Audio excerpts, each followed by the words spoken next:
రాష్ట్ర ప్రభుత్వం ప్రతిష్టాత్మకంగా నిర్వహిస్తున్న సీఎం కప్ ద్వారా రాష్ట్ర స్థాయి నుండి ప్రపంచ స్థాయి వరకు క్రీడా ప్రతిభను వెలికితీసే అవకాశాలు కలుగుతున్నాయని నల్గొండ జిల్లా కలెక్టర్ బి చంద్రశేఖర్ అన్నారు. నల్గొండ కేంద్రంలో గడియారం సెంటర్లో సీఎం కప్ టార్చ్ ర్యాలీని జెండా ఊపి ప్రారంభించి మాట్లాడుతూ ప్రభుత్వ ఆదేశాల ప్రకారం ఈ నెల 17 నుండి సీఎం కప్ పోటీలు ప్రారంభమవుతాయన్నారు.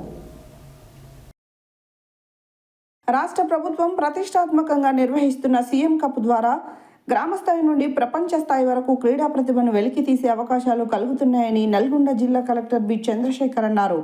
నల్గొండ కేంద్రంలో గడియారం సెంటర్లో సీఎం కప్ టార్చ్ ర్యాలీని జెండా ఊపి ప్రారంభించి మాట్లాడుతూ ప్రభుత్వ ఆదేశాల ప్రకారం ఈ నెల 17 నుండి సీఎం కప్ పోటీలు ప్రారంభమవుతాయన్నారు.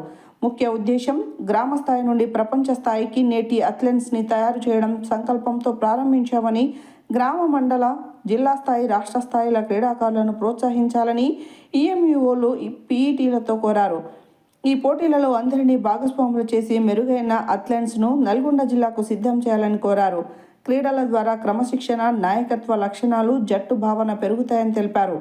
గ్రామీణ ప్రాంతాల్లో దాగి ఉన్న క్రీడా ప్రతిభను గుర్తించి ప్రోత్సహించేందుకు ప్రభుత్వం సీఎం కప్ను విస్తృతంగా నిర్వహిస్తుందని, ప్రతి ఒక్కరూ ఇందులో ఉత్సాహంగా పాల్గొనాలని కలెక్టర్ పిలుపునిచ్చారు.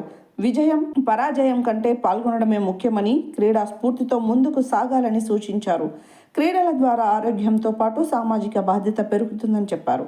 ఈ కార్యక్రమంలో ఏఎస్పీ రమేష్, ఎస్బీఐ మల్లారెడ్డి, జిల్లా గ్రంథాలయ chairman Hafeez Khan, Komatireddy Prateek Reddy college CEO Gonareddy, Abbagoni Ramesh Goud, Gummala Mohan Reddy, జిల్లా క్రీడల అభివృద్ధి అధికారి మీర్ అక్బర్ అలీ, పీడీలు, పీఈటీలు, కోచెస్ తదితరులు పాల్గొన్నారు.